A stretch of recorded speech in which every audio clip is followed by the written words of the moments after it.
Bismillahirrahmanirrahim.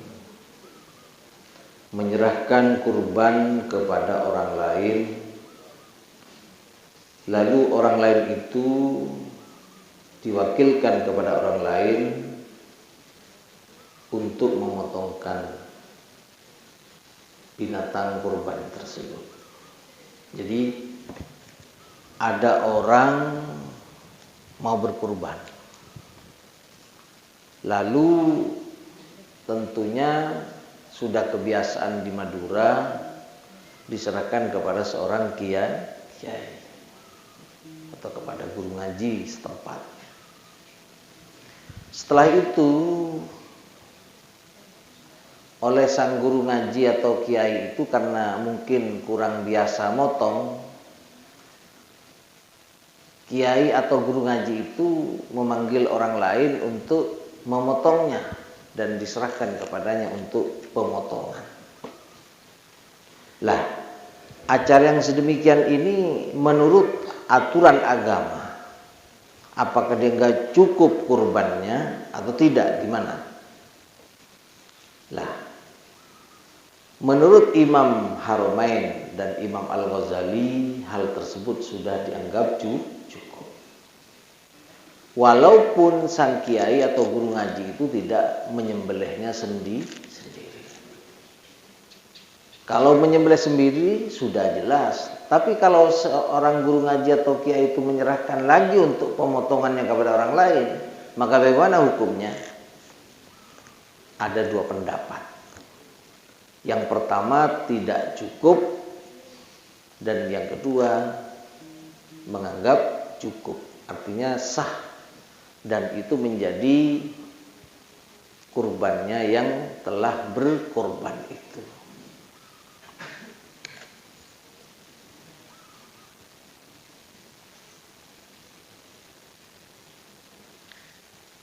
Yang menganggap cukup bahwa seseorang yang menyerahkan kurbannya kepada seorang kiai, kepada seorang guru ngaji, kepada sepuh desa, kampung mamanya, kemudian sang sepuh kampung itu atau sang kiai atau sang guru ngaji itu memanggil orang lain untuk menyembelihnya, bukan sang kiai itu. Ini yang mengatakan cukup adalah Imam Haramain dan Imam Al-Ghazali. Di dalam kitab Al-Majmu', sarahnya kitab Al-Muhadzab, dikatakan, walau qala ja'altu hadhihi syatah udhiyatan fahal yakfihi at-ta'yin wal qasdu an-niyati tadhiyati wad dabhi. Seandainya pemilik kambing berkata, ja'altu hadhihi sata udhiyatan, kambing ini aku jadikan sebagai binatang kurban, fahal yakfihi ta'inu wal qasdu an-niyati tadhiyati wad dibhi atau wad dabhi, apakah cukup penentuan dan tujuan dari niat berkurban dan sekaligus penyembelihan? Dengan mengatakan demikian itu apa cukup? Artinya kambing itu diserahkan kepada seorang guru ngaji lah, umpamanya seorang kiai, demikian mengatakan demikian, bahwa kambing ini saya jadikan sebagai kurbanku atau binatang kurbanku. Fihi wajhani. Ini ada dua pendapat. As-sahhuha indal aktsarina la yakfihi. Yang paling kuat menurut kebanyakan ulama bahwa yang demikian ini tidak cukup. Tapi warajjaha atau ila angkol warajjaha Imamul Haramain wal Ghazali al-iktifa.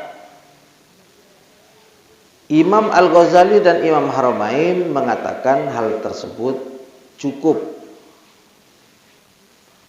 dan mereka berdua itu adalah mengunggulkan pendapat yang mengatakan cukup. Apa alasannya? Litadammunihil an-niyah, karena sudah terkandung dalam niat. Wa bihadza qata asy-syaikh Abu Hamidin qala law dzabahaha wa ya'taqiduha syatalahmin aw dzabaha lisun waqa'al mauqi'u.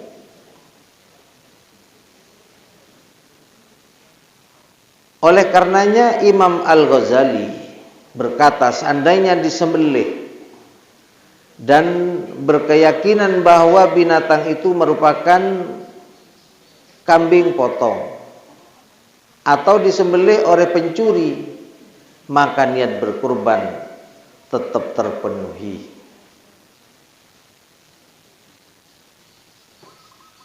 Wal madhabu al-awwalu, sedangkan pendapat yang lebih sesuai dengan madhab adalah pendapat yang pertama.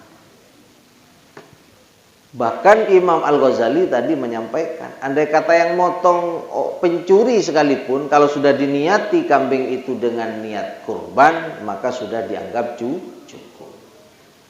Apalagi diserahkan kepada seorang kiai, kepada seorang guru ngaji, dan kemudian sang guru ngaji atau kiai itu memanggil orang lain untuk memotongnya, karena mungkin sang guru ngaji, sang kiai itu tidak bisa potong kambing ataupun juga potong sapi dan seterusnya.